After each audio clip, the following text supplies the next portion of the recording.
Hi, my name is Lucas Falcão. I am a freelancer 3D character artist, and in this video I will introduce you the new version of the Auto Eye. The Auto Eye is a 100% fully customizable procedural eye for Blender Cycles and Eevee. This is something that I've been developing for myself, and now I am making available to you in an easy way to use. So what's the importance of eye first of all? The eye are usually the first thing you look on a character, so it's very important that they look nice and beautiful to your character to look alive. I am positive that the Auto Eye will help you to get there and give you the possibility to create the eyes very quickly. So let's see how it works. First of all, let me briefly show you all the features that the new version of the Auto Eye have. So here is the default look of the Auto Eye in Eevee. So as you can see, now we have a complete eye setup. We have three materials, one black diffuse shader for the pupil, another material for the cornea and sclera, and another material for the iris, with a bunch of parameters to customize the eye. We also have shape keys now, to customize the iris size, the iris curvature, the pupil size, the cornea curvature, and it's also possible to make cat eyes. The new version of the Auto Eye comes with two modifiers, one subdivision surface and another mask modifier to turn the visibility of the cornea on and off. So now let's gonna take a look on a more practical example of the Auto Eye.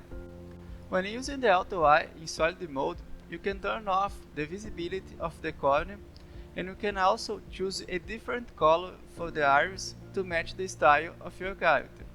This way, you can position the eyes of your character without render anything.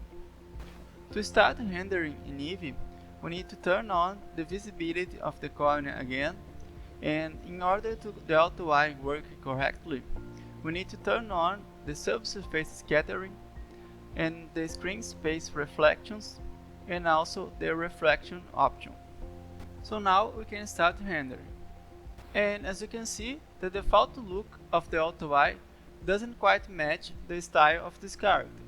So we're gonna fix this. I'm gonna click on the cornea and sclera material, and right here on the top we have the colors. Below the colors we have all these parameters to customize the textures and the cornea and the sclera materials. The gradient blur controls the blur between the front and back color. And with the gradient position, you can bring the back color forward or backward. In this case, we're gonna get rid of the back color to make this eye more cartoonish.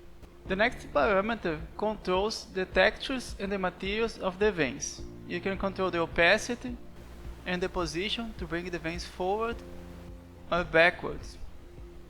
You can also control the rotation, the bump, and the roughness. Down here, you can make the texture smaller or bigger. You can control the thickness, and you can add noise to the veins. Also, you can add more or less veins. And down here, we have the same controls for the small veins. On the lower part of the node, you will find the parameters to control the materials of the cornea and sclera. You will also find the cornea border hardness. This parameter will help you to give a more cartoonish looking to your eye. When rendering the Auto Eye in cycles, things can get a little bit slower. In Blender 2.8, we can enter the Look Dev mode and take advantage of a real-time preview. Just make sure to set up everything in Eevee first. Now we can start customizing the eye in real time. The iris is a little bit bigger now, so I'm going to fix that using the shape keys. Okay, let's take a look on the iris node. On the top again we have the colors, and below we have all these parameters to customize the textures and the material of the iris. We have master parameters to adjust the hue, the saturation, and the value. The next group of parameters are the fibers. The fibers are these lines inside the iris.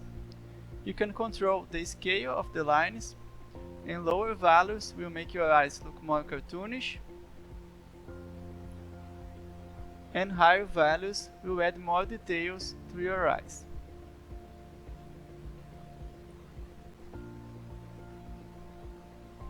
You can also control the distortion of the lines, and also the scale of the distortion. You can add a noisy texture, or you can make your lines very straight. You can also control the contrast of the fibers. After the fibers, we have the colorette parameters. You can control the colorette size, the colorette detail scale, and the distortion of the detail. You can also control the colorette contrast and the blur. The pupillary is this inner ring inside the iris. You can control the opacity, the size, and you can add distortion to it, and also controls the rotation. The crypts are these little holes inside the colorette. You can control the opacity, the mix to add less or more crypts, and you can control the scale of each group of crypts. Below the crypts, you have the dark border parameters. You can control the dark border size, the blur, and the opacity. The next one is the fake shadow. You can control the opacity of the fake shadow and also the position. Below the fake shadow, we have the pupil hardness. These parameters controls the blend between the pupil and the iris, and it's another parameter to make your eye look more cartoonish. And the last few parameters are more related to the shader of the iris. You can control the specular hue, saturation, and value. And also you can control the roughness and the bump.